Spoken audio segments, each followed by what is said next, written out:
Hello, my name is Robert Marsi, and welcome to Marketing Approaches on how to sell yourself as a psychic and New Age worker. And I am joined here with Bill Montana. How you doing, Robert? Good. So today we're going to talk about marketing approaches for primarily for holistic health and New Age workers, metaphysicians, and these kind of practices. Because what I'm seeing I've been doing this about 30 years now, and I know you've been in it about at least 15. And what we're seeing is a lot of new people coming into the marketplace, as some psychics and some readers, some Reiki masters, and other types of holistic health practitioners, such as prana healers and energy healers, and even other tarot readers and so forth. But one thing I'm noticing is they don't know how to market themselves, and they're all miserable because really they're not doing what they want to be doing as a career.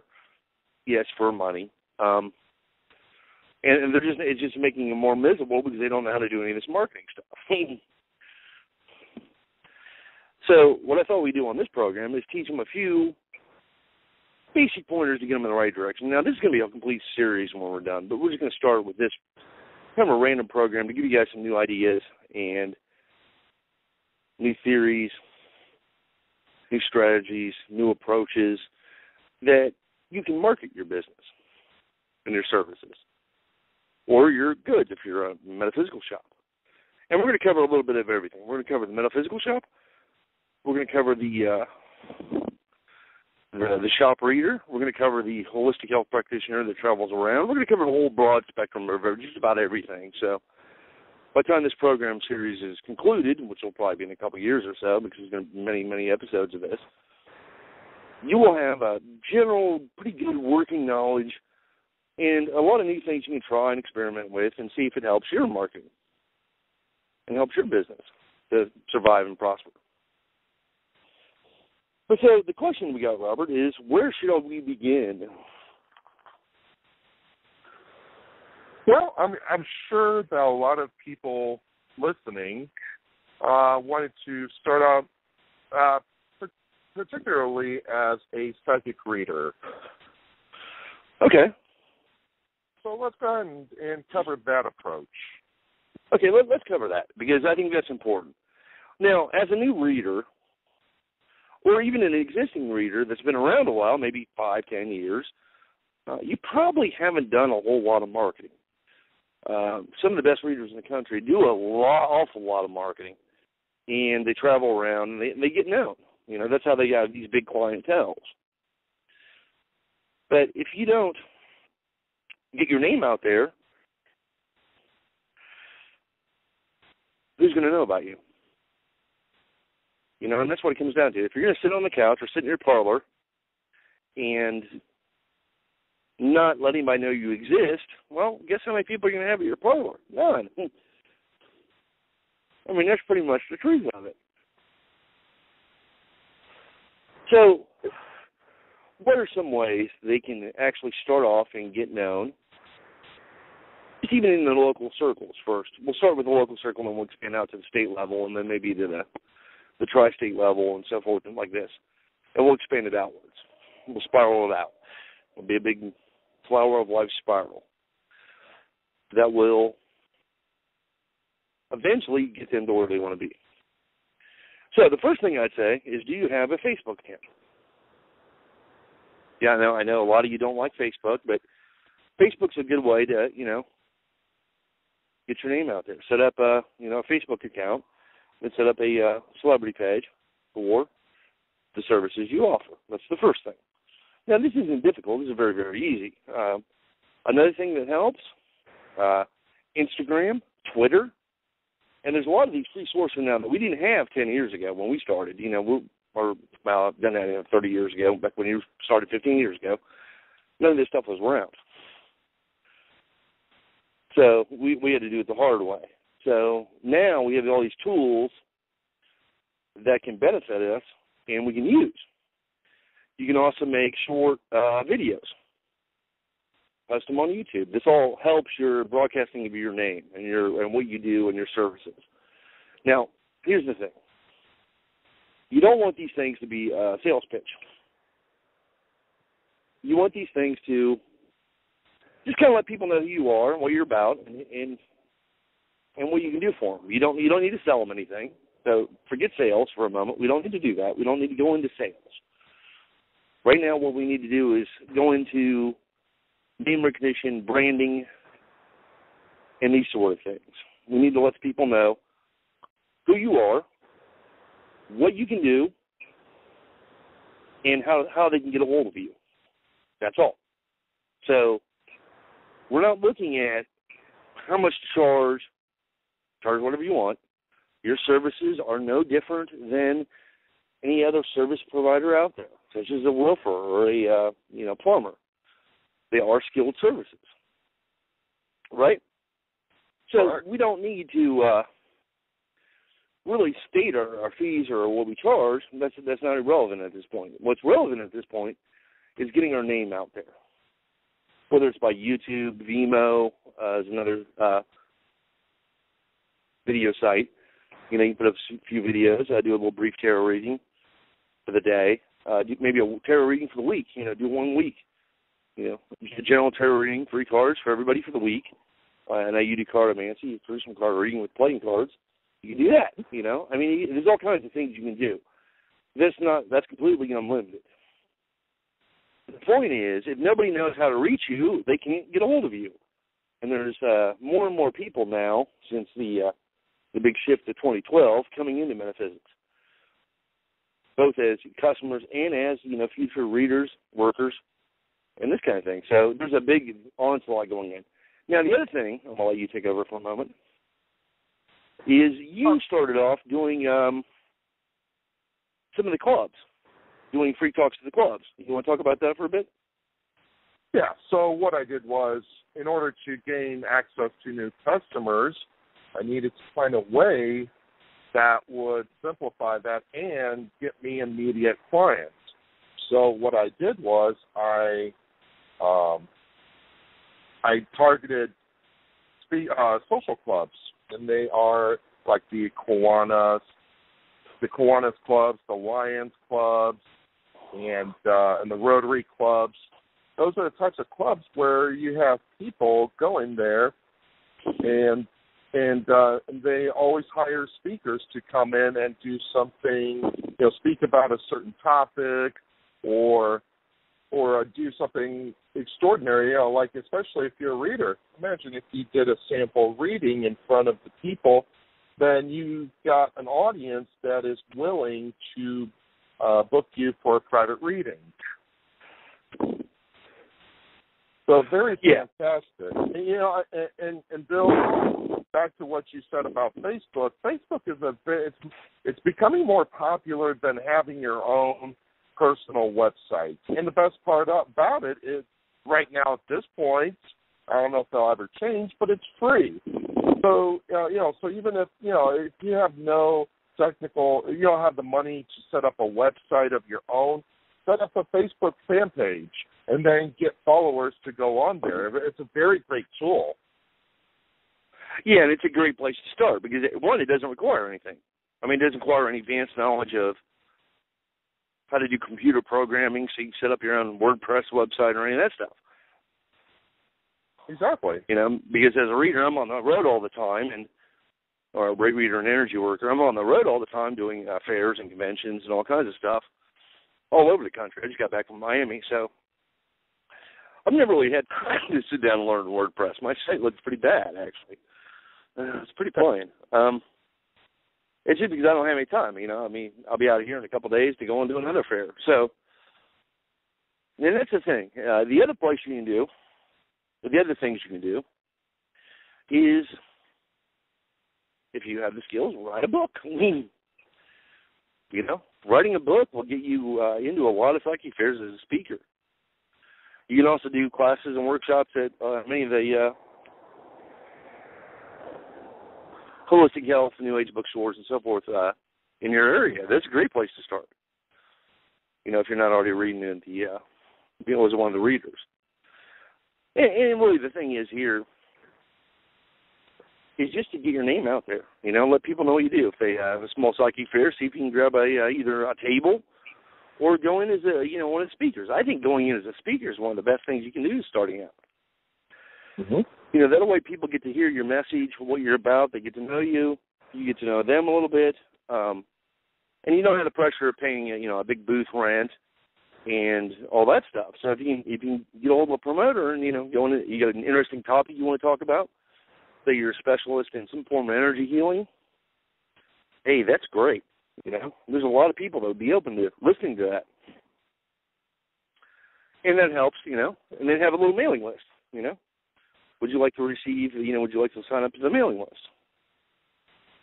Now, granted, a lot of this stuff is free that you're doing. You can, offer a few products to some of these, like books and CDs and stuff, but that's not the point starting out. The point of starting out, for those that are wanting to do this long term, is how can we provide maximum benefit to our customers just in general, right? Mm-hmm. I mean, that's what we did starting out. We went around, did talks and lectures, and got better and better and better as we went, But this is where we started. I mean, this is the ultimate key to just be out there, And then when you show up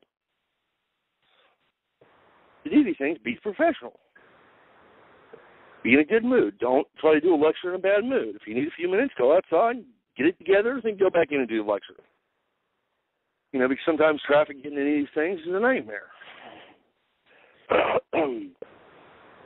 And then, the other tip I want to say, if you're going to do, let's say you're going out to do a lecture, right?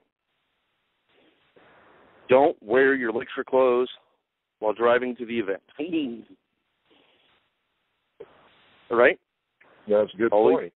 Slide into the event and change clothes there real quickly, and then you got fresh, clean clothes on. You're feeling right. You're looking right.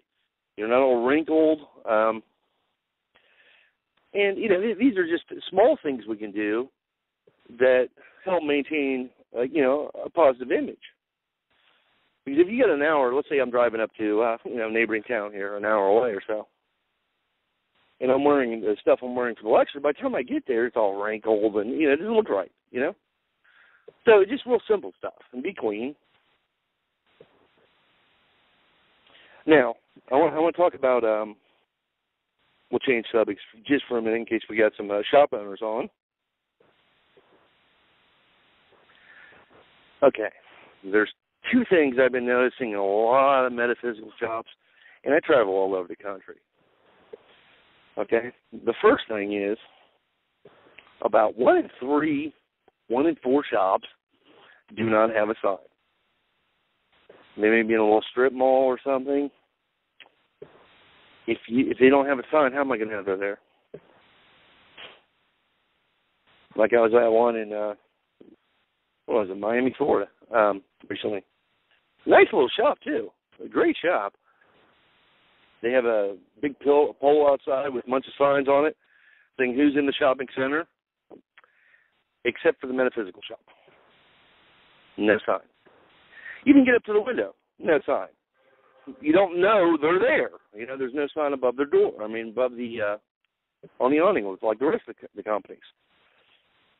So, signage, and they've been there like 2 years or something. So I know that's got to be hurting their business because they're hard to find. Nobody knows they're there. Terrible. The next thing I see that I think is, there's a couple things really.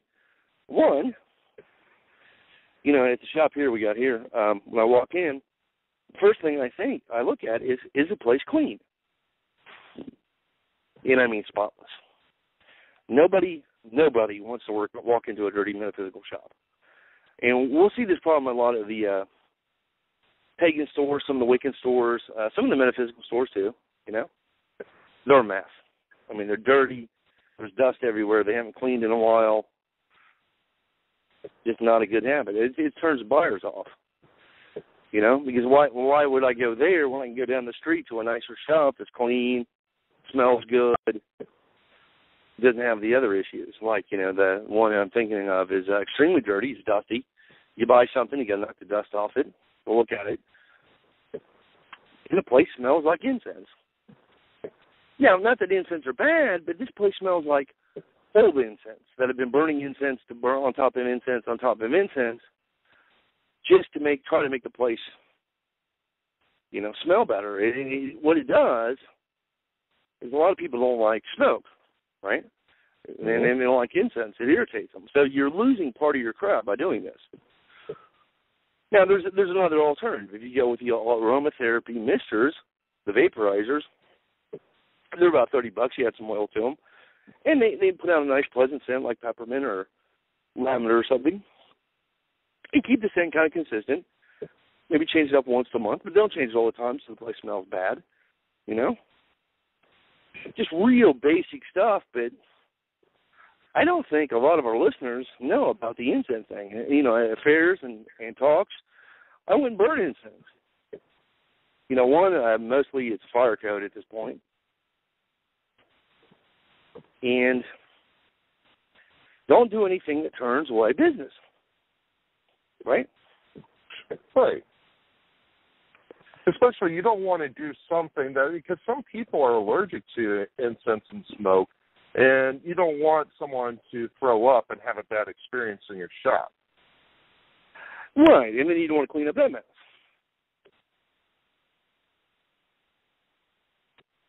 And there's a lot of this kind of thing that I think a lot of people are making a big mistake. Right now, here's the thing where we can tie this thing into the shop, Okay, you got a small shop. Great, it's small. There's no problem with that. I've seen small shops do very well. One thing that small shops tend to do, they do well, when they get something new in, what do? Post pictures on Facebook. Mm-hmm. Post pictures on Instagram. They let their people know that they got new merchandise in, and they're bringing in stuff new pretty much every few days or more, if they can afford it. So the same thing applies not only to your shop, but to your merchandise, right? If people don't know you have this stuff, how are they going to buy it? Brings me to another point. When you go into, let's say you're dealing something, you're back of the room, what we call back of the room or back of the house sales. You're after lecture products, your books, your CDs, that kind of thing.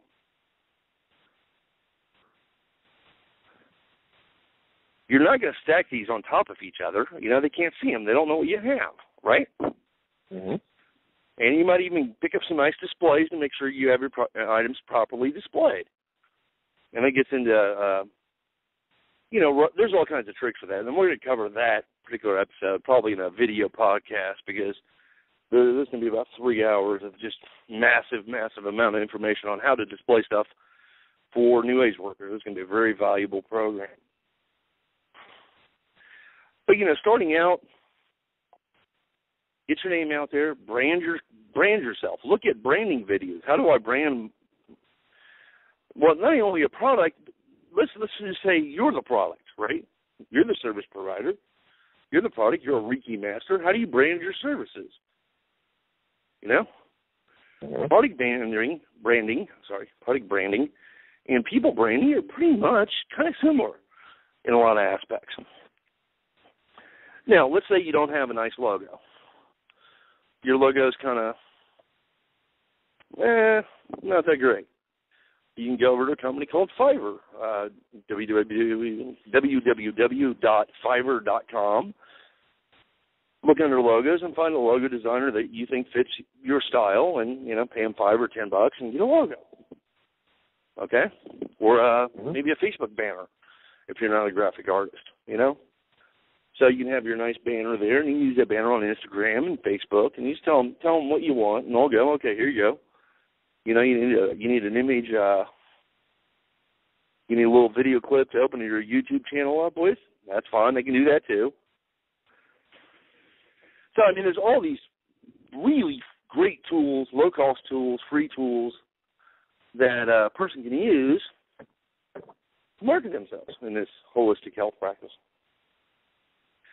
But here's what I see, and tell me if I'm wrong. I see dirty shops. I see readers that really look like they need to take a bath. They smell pretty bad. Nobody wants to be around that, man. No. They set up at a psychic fair or, you know, a holistic health fair or something. Their tables are messy. It looks like they showed up late, because they did. And they're just not prepared to meet the crowd, and they're in a bad mood. Who wants to be around that? You are in the business of providing happiness, relaxation, and positivity. Why get negative? I mean, yeah, that sounds harsh, but it's true. You know, I was at a fair that was extremely, extremely slow here last year, or earlier this year. I mean, it was just slow. It was just an off fair. That happens sometimes. That's not a bad thing, really. It's just one of those things that happens. But a lot of the vendors there were kind of upset that it was slow and blah, blah, blah, and instead of making the best of what they could with what they had. One of the other vendors, you know, regardless if it was slow, maintained a really positive attitude and continued to work and do quite well. You know, he made most of the sales at the fair, besides myself. You know, because we weren't the ones that were going to bring the whole fair down, you know. Mm-hmm. In shop readers, now we'll see this in shop readers too. A lot of shop readers, how many times have you walked into a shop looking for some stones or something and heard the readers bickering? Yep. Quite a few, actually. Yeah, more than 100. I mean, it's ridiculous. Now, why wouldn't you do that, like, out back, down at lunch, away from the shop?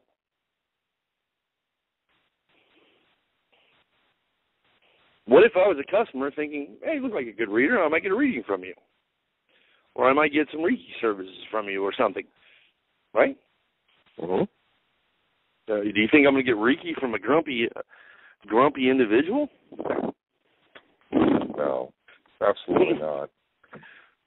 It's going to implant the positive vibrations into me that are, you know, actually grumpy.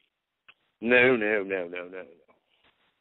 So in this whole line of work, one must at all times maintain a positive mental attitude.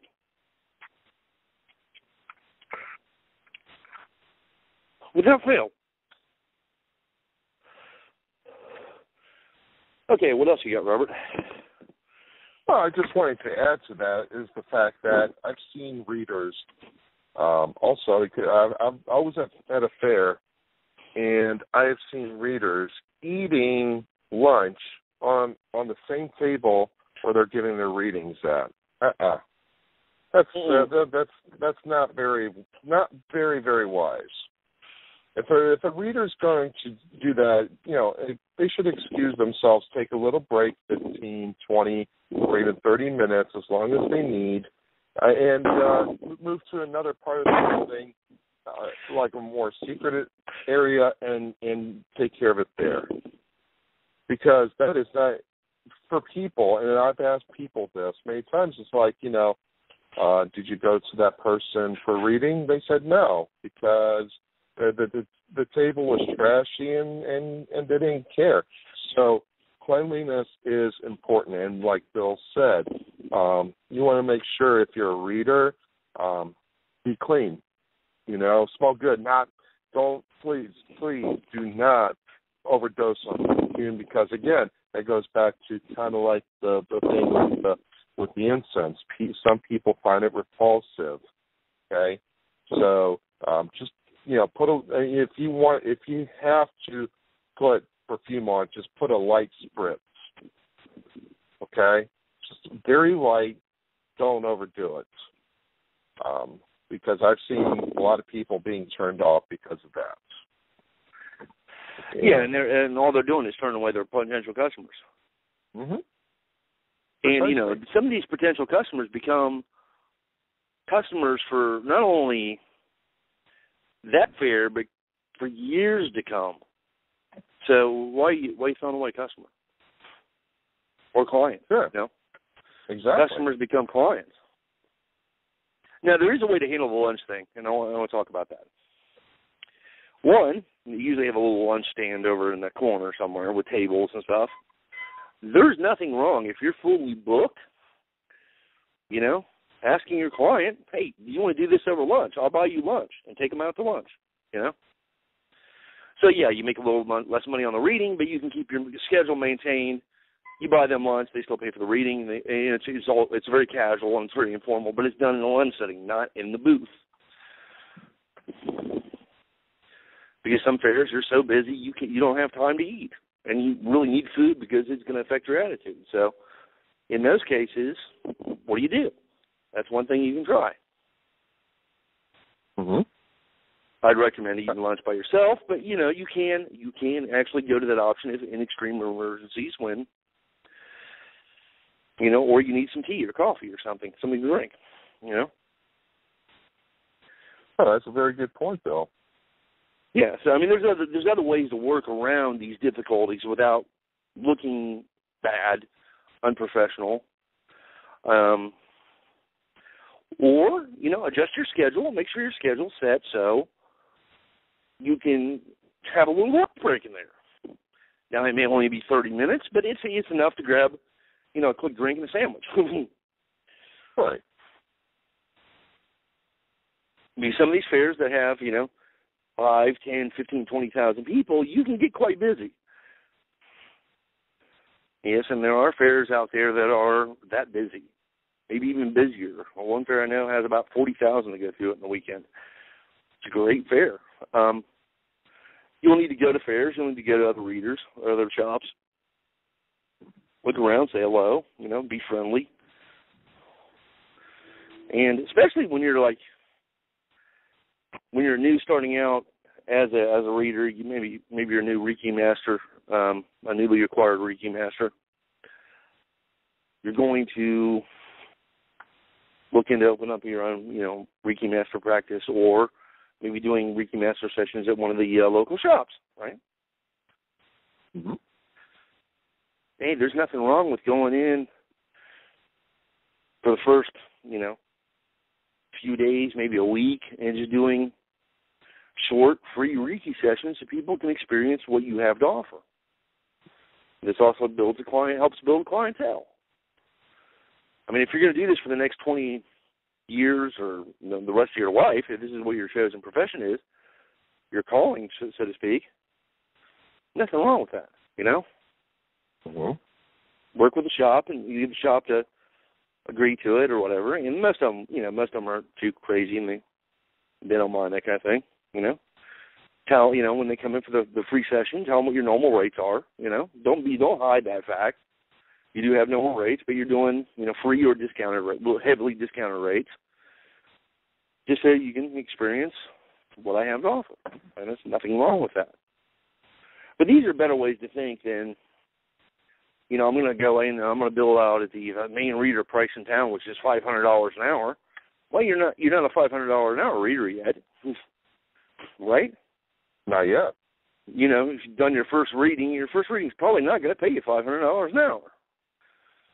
But you can work up to that, Now, you don't have to be the cheapest reader in town either. I mean, I'd recommend against that. Start off somewhere. Not the cheapest, not the most expensive, kind of in the general range of, what's going on in your geographic area. Because if you start off at a $500 reader, as a $500 reader, okay, uh-huh. Most of the new guys, even the new guys I've, instructed on, or healers or whatever I've instructed, they don't have enough skill yet. They don't have the working knowledge of how to, do everything properly and how to produce results. They just haven't been trained well enough, or they haven't had enough experience, I should say. A lot of these things come with experience doing, as a Reiki master, or energy healer, like in my case, a mystic energy healer. You develop over time. Your abilities get stronger as you go. Like when you started off reading cards back when you were a teen, uh-huh. You look back from what you were doing then to what you're doing now, you learned a lot. Yeah, life experience teaches. Mm-hmm. And it wasn't really big things that you learned. I mean, you learned most of what you needed to know early on, what the cards mean, how to read the cards and this kind of thing. But you didn't learn all the nuances of people interaction, how to interact with, the clientele. That's a big one, Well, right. You didn't understand it at that point. You were thinking, I can even tell you what you're thinking. You're thinking this is clients. These are people I make money from. No, these are your friends. These are friends that actually pay you for services. Nothing wrong with that. But it takes a while to develop that. You know what I mean? Mm-hmm. I don't really have. I have a few clients still, but I call them clients or friends. They're kind of both, really. We occasionally go to the same parties and invite each other to our parties and free events and stuff like that. So it's not like it's not really about the money. The money will come. The money always comes. But you have to be open-minded in a positive mindset and be able to provide a loving, powerful, and helpful service. And it doesn't matter what you're doing. If you're selling gemstones, that's fine. But do it in a manner that doesn't turn off your clientele. Don't burn incense and other things that will irritate their eyes and ears and nose and mouth. Don't play loud music. Hey, just because you love some death metal, don't be playing a psychic fair. You know what I'm saying? Yeah. It kind of provides the wrong energy. I saw that once. Couldn't believe it. The other dealers were just cringing, like, this guy. Yeah, well, But there's all kinds of mistakes that you can avoid just by simply thinking it through. Now, if you're going to set up a booth or a shop or a table for selling your CDs and other products, right? Mm-hmm. After an event or during an event or at a shop or whatever, that's your image. That is an extension of you. Okay? That is an extension of you. If that is messy, they're going to perceive you as messy. If it's ugly, they're going to perceive you as ugly. So these perceptions are going to get carried over from what your establishment or your booth or your shop or your psychic fair table or reader's table or whatever is. It's going to be a direct reflection of you. Now, if you don't want to carry those messages, you want to carry more of a positive approach, put a lot of time, energy, effort, learn some design techniques, like odd numbers look better than even numbers. It's just real simple stuff to start off with, stuff that nobody ever told you in school, into your booth. Make sure the colors are, peaceful, calm. They could be bright and vivid, but they still need to be kind of, they need to convey that energy that you want to convey. They can't convey an energy that's, evil or dark or, odd. Like, I don't use black. I think black is, even for table covers, I think black is pretty much the wrong color. Because it creates this big voided space and, it feels closed in and it just doesn't feel right, Where a nice other color like blues or greens or oranges or, boost orange or something is nice, bright, peaceful, happy colors.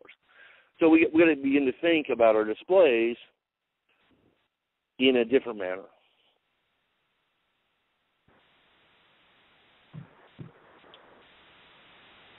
Robert? Yeah. Go ahead and give him some more nuggets of advice. Okay. One that I actually do suggest if you're going to be working in your booth is to have a good stack of business cards handy with you. Because one thing I did learn over the years is that it is very important to have business cards on you everywhere. I don't care if you put it in your wallet, put it in your purse. Always have them ready, because every time you do a reading, even at psychic fairs or private readings, people are are going to want to take your contact information with you. If you are good and they thoroughly enjoyed the reading and getting a good sense of everything that went on, they're going to ask you for your business card, okay? And it's really important that you have a way for them to contact you, all right? So either it includes your name, your number, and an email address, either way, so that they can contact you. And then, the other thing I like is the idea of having a positive message on the back of the card. Right. Now, with the positive message on the back of the card, when I hand somebody a card, I say, here's a positive message for you. Now, the business side of that card is facing me. The positive message is facing them. So first they'll read the positive message, and they'll turn it around, and then they'll see there's my contact information. I'm not looking to present,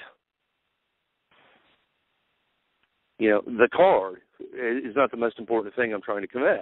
So that's a nice little piece of advice. Mm-hmm. So that seems to, because that way there's a message that's positive for them, maybe a spirit channel message or something, And, if you print your card yourself, and you do a lot of spirit messages,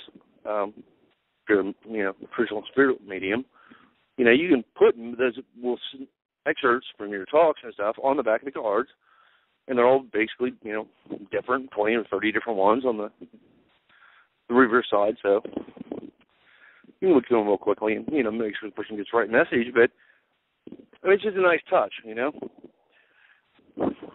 Right. And then, on cards, let's go back to the 1980s. Use good paper.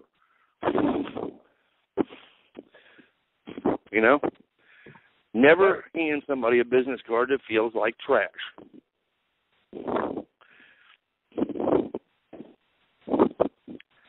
I don't know how any other way to put that. That's right, because, if it feels like trash, they're going to treat it as trash. Right.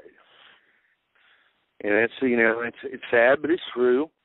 So, you may want to, you can print them yourself, that's fine. Just make sure they're cut out properly and get a nice design to them. Nothing busy, something simple, something effective, elegant, that conveys the message that you want to convey, that has a nice, feel to it, a nice energy to it.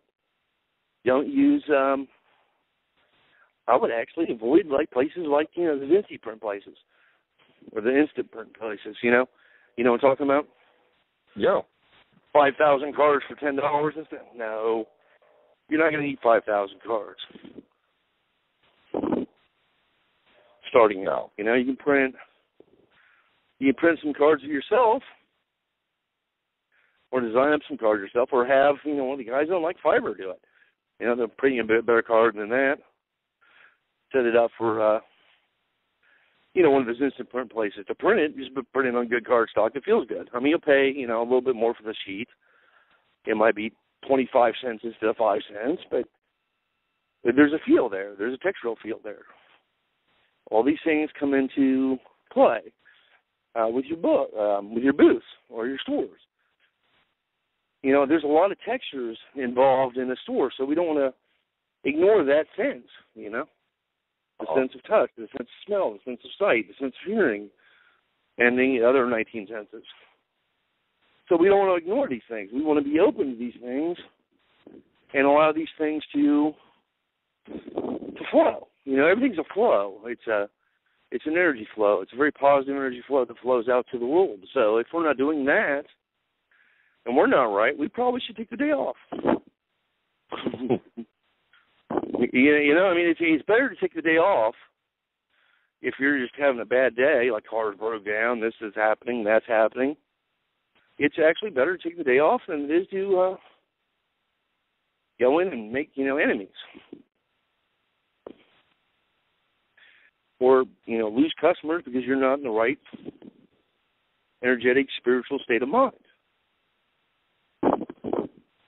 But I think that should be a wrap for this one. Mm-hmm. So I just want to cover some few basic things, and there's some good tips on here. There really is.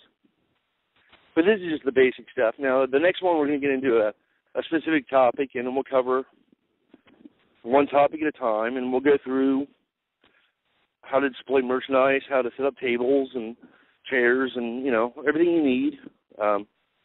We'll go through it all. It's going to take a bit. Hi, puppy. We got a puppy coming up on me. Hey, Lovey. How you doing? So, we got a lot of work ahead of us to get this market up. But we're doing this because we want a better market. We want a better and more positive marketplace. I mean, what we're seeing right now is some signs of people in the marketplace that are literally trying to drag it down, and that's not right. So, no, it needs to be done right. Yeah, and I teach. I go around the country and teach some of this to private shop owners, how to set up a good shop and stuff within the gray systems, and so do you. So, I mean, if they want to, a little more private advice, we can provide those services. They're really reasonable, and we love what we do. So, all right. I don't really have any more for this one, actually. Good. I'm sure that the listeners at home were able to get some good information out of this that they can start immediately applying. And then if you do use some of these tips, even just one, I'm sure you're going to notice a big difference in the way you are presented in front of your clients, in front of your people who you do readings for, or if you're a shop owner, to greet the customers in the right way and not give them a chance to go try to get out of there, Yeah, because, if you look at, I'll talk about that real quick in the line. How long does the average person spend in a metaphysical shop? Just looking around. Do you know? That's a good question. So you may want to, that has to be the experience. Nobody wants to go to a place that they don't have a positive experience at. Myself, I stopped eating at certain restaurants because I was not having a positive experience. Mm-hmm. About 5 years since I've ate at one of them. Not going back either. And that's a good piece of thought. When you think about it, what is your experience? What experience are you providing your people, your customers? Got to think about these things. You may be the greatest tarot reader on the planet, but if you can't, communicate in other ways to your clientele, you're going to lose a lot of clientele. Yeah, that's certainly something you do not want if you're looking to survive and make this a living. Yeah, there's nothing. Here, let me cover the free again. Okay, you don't need to do free readings all the time. Starting out, it's a good thing to do because you're going to learn some things doing free readings that you're not going to learn elsewhere. But after, the first month or so, you're more able to, charge, move your fees up. For the new guys. For the experienced people, you don't need to do free. You can offer discounts from time to time, specials and stuff like that. That's great. That's great to drive in some new traffic, First-time sitter traffic's good, too, First-time sitter specials. These kind of things really do work and help to promote a positive market. But the whole idea of everything should be free in metaphysics, I don't think works because, let's face it, the person you're talking to ain't working for free. Your mechanic ain't working for free to fix the car, so you can get back and forth and doing what you love. Your landlord or your mortgage company, they ain't working for free. You got to pay. So there's nothing wrong with, having a reasonable fee for services. Nothing. Let's just get that conception right out of the way. That's it. Good. All right. Well, Bill, thank you for the insights, and I'm sure, again, those listening have were able to pick up. Please do follow us on this series because we're going to release them incrementally, and then you will learn tidbits that you need to know. And then, of course, once we have a workshop on this matter, then in your local area, then you'll be able to know where you can join us and where you can learn a lot of these tips and more. So, and follow our channel because from time to time, if we're going to be in a new area, we'll let you know we're coming your way. So, yeah, exactly. A lot of fun, a lot of places we got to go. So, yeah. So do follow us, and we'll keep you updated. And so, thank you very much, and thank you for everything, Bill. And then until next time, we wish you nothing but positive energy.